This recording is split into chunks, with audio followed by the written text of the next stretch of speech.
li tukkee peut-être ci rencontre bi ban appréciation nga si def est-ce que dal na sa xel cette sortie du ministre ak ñi jot a génn mu di Pala Meng ak Innocence Ntap Ndiaye. Bon d'abord dama bëggoon tuuti rek rafraîchir la mémoire de ma sister xam naa rafraîchir la mémoire moom bonul daal wala su fekkente ne mun na tout de suite Macky Sall mu wax ko man may kan wala man fan laa bokk. Pour rappel deux étapes rek laa la ci wax mooy ñun ñooy ñi nga xamante ne bi affaire yi tàngee moom ci ñun la ñëwoon ñaan ñu wàllu daal nañu dimbali leen ma pour élection yi te xëy na bu ñu amoon attitude boobu noonu poste yi mu joxe ñu bëri xëy na yi mu jox ay ñu Mansour yooyu peut-être bu ñu ko nangoon ñu ñoo fay toog tey élection 2011 et 2012 ça c'était juste pour rappel quoi. beneen affaire bi ma bëgg a wax Mansour nee na déggoon nañ ci ay points yu bëri mais benn point kese la nangoo wax mooy mbirum bii yeneen points yi yan la nañu ko wax quand tu dis déggoon nañ ci points yu bëri yan point la pourquoi benn rek ngeen ci nangoo wax benn ngeen ci wane décret bii nii ma gis nii comme yeneen ni décret yi rek après da ngay gis maire yi ñoo koy laxasee caaf parce que amul njëriñ ci dëkk bi chaque fois signé dégg nga fi décret bu ne mais rien en ci application bi ci mujj mooy bi gën a sonal askanu Sénégal mooy mbirum luyaas décret génn na ci mise en œuvre loi fu mu ci toll loi sax génn na ci tey la Sénégalais yi gën a sonn ci mbirum luyaas donc très rapide ci génn bi signé mais rien du tout ci exécution parce que taxul ñu jóg ce que j'ai entendu tout de suite c'est un manque de respect parce que tu peux pas dire hier que bu ngeen buggee ngeen grève bu ngeen buggee ngeen nangam après tey nga ñëwaat taxaw ne déggoon nañ ci cadre vraiment kontaan kërëb quand 14 syndicats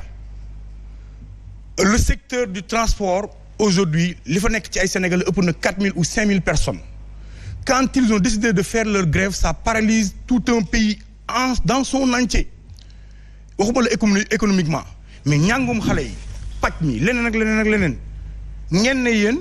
vous les ministres amu leen jot pour ñëw saafara coono boobu nga xam ne mooy jafe-jafe sénégalais bi gën a tagga tembe nañ ma wax ministre yi concerné wu ci affaire bii nii lan moo nekkoon seen occupation ci ces dernières 48 heures lu soxal askanu Sénégal nañ ma ko wax. mais Thiat est-ce que ñàkk jot la wala justement dañoo bëggoon bàyyi seen ministre de tutelle. non ñaari lecture moo ci am. ñaari lecture moo ci am xam nga dañ toll moment boo xam ne c'est un moment jëm ci ay local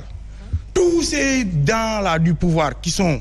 soit mandatés quelque part pour doon candidat ou autre chose tout ce qu'ils veulent aujourd'hui c'est man maa régler problème bi man maa saafara solution man maa politique kese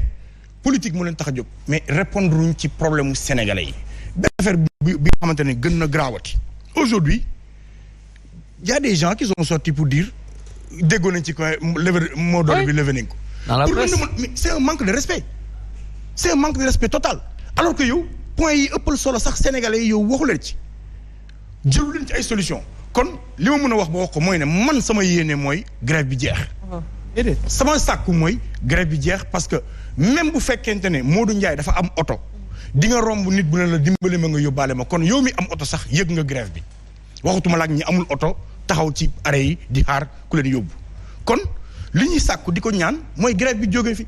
mais na fi jógee parce que dañoo solutionné wala dañoo apporter ay réponses yu claires ci seen ay revendications su ngeen ko deful di ngeen grévaat dans 3 mois xëy na foofu dina gën a méttiwaat moi je vous dis ngeen lever mot d'ordre mooy li may sàkku man waaye na ngeen ko lever sur des bases très claires parce que décret bi tekkiwul dara gëw ma ko beneen bi mooy ka ngeen def seen interlocuteur yorul problème kii bi yorul problème mënul régler problème mu sénégalais yi et je me demande pourquoi à chaque fois qu'il y a des remaniements ministériels moom c'est 2 ou 3 personnes yoo xam ne ñoom ñooy des ci gouvernement bi te fépp fu ñu munti jaar gaaf lañ fa def réglé wuñ benn problème mu Sénégal gaaf la ñuy def tout le temps Mansour est connu pour faire des gaffes dans les ministères yi mu jaar et ñëpp gis nañ ko contrat wu SONES bi jëlee fii jël seen au nangam donc c'est une vérité. mais Thiat également sur quoi on peut se baser pour dire que. ndoxu Sénégal ndox mi est-ce que gis nga qualité ndox bi am Dakar. la qualité de l'eau les gens disent que saafara lañ ci sotti wala potoxol la ñuy naan alors que c'était son ministère. alors que il nous a vanté ay usines de dessalement des machines de trucs des postes pour lekk xaalis le poste bi ñu ko joxoon ci période corona bi lan lañ ci def où sont les contrats yi ñu joxe gré à gré bi sama xarit bi sama nangam bi naarali benn Modou Ndiaye après ñu def donc il faut qu'on règle ce problème ñun dañoo sonn ci ay benn nit wala 2 nit ñu jël réewu Sénégal bu ko pàccoo séddoo pour seen ay propre intérêt sénégalais yi toog di souffrir sortez et réglez ce problème des sénégalais parce que ça urge et je vous le dis tout de suite su ngeen lever seen mot d'ordre te amu leen satisfaction poñ yi ngeen di casse pour sénégalais yi benn yoon bu ngeen fi grévé ñun sénégalais yi ngeen amal affaire parce que bu ngeen ko réglé wul di ngeen fi gën naat grévaat mais dañu grévaat parce qu'on va pas nous écouter. damay doon ministère des affaires étrangères yu waxagul maa ngi ñëw ci yow. donc ministère yi muy wax intérieur affaires étrangères forces armées. ak finance et budget mais est-ce que vous avez jamais vu dans ce pays là facture boo xam ne amul TVA état moo koy émettre fii mooy facture plaque yi. Les documents administratifs de transport les prix ont été doublés, multipliés par 2. C'est-à-dire, carte grise, 7500, dem na 15 000. Plaque, 21 000, dem na 42 000. Sans TVA. moo tax ñu convoqué ministère des Finances, ñu expliqué ñu loolu. Fan la état di defee ay factures yoo xam ne amul TVA. Pour lan loolu, Sopre Technologie, une société privée, moo bind avec l'entête du ministère et de la DTR, daal di signé ci suuf avec le cachet de Sopre Technologie dirigé par Balasek je ne personnalise rien du tout daal di ne doublé nañ tarif yi par arrêté numéro tel arrêté boobu ñun dégguñu ko le 28 juillet par force ñëpp la ñuy doublé yéen seen plaque bleue yi ngeen yor ku ko ci yor di nga fay 42 000 francs te 21 000 nga waroon a fay doon kaas loolu ñun ñoo leen koy kaasal. Parce qu'il y a près d'1 million de véhicules, officiellement 650 000. Mais il y aura des litiges extrêmement graves qui vont être jugés. Vous avez vu auto 2 ou 5 véhicules, il y a une plaque. C'est un problème à régler. Parce que plaque, auto yi importé les dougal,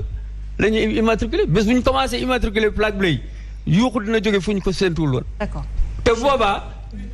Au lieu de 21 milliards, rien que sur les plaques, ce seront 42 milliards qui vont récolter. Il va y avoir carte grise, il y a alors, est-ce que nous allons faire ça? Ci mbass mi, ci période mbass mi, état bi ñepp di yok diwlin ceeb etc.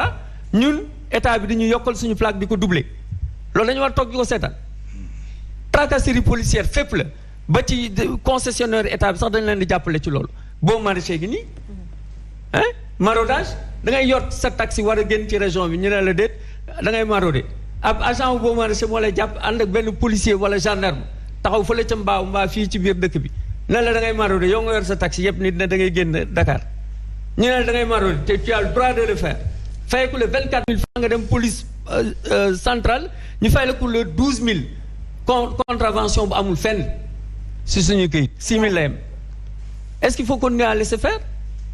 mu nekk nii Cheikh Omar mais dafa bari ay problème boo ci commencé benn sax ñeneen ñi meral Fès essieu c'est pareil taxi yi c'est pareil à l'AIBD hein injustice yu kenn xamul yu laas leen teg di bàyyi clando yi hein ñun clando yi bëgg nañ leen régulariser c'est tout c'est ce qu'on demande. Alors Cheikh mu nekk énormément de ainsi de suite il y a beaucoup d'autres problèmes yoo xamante ni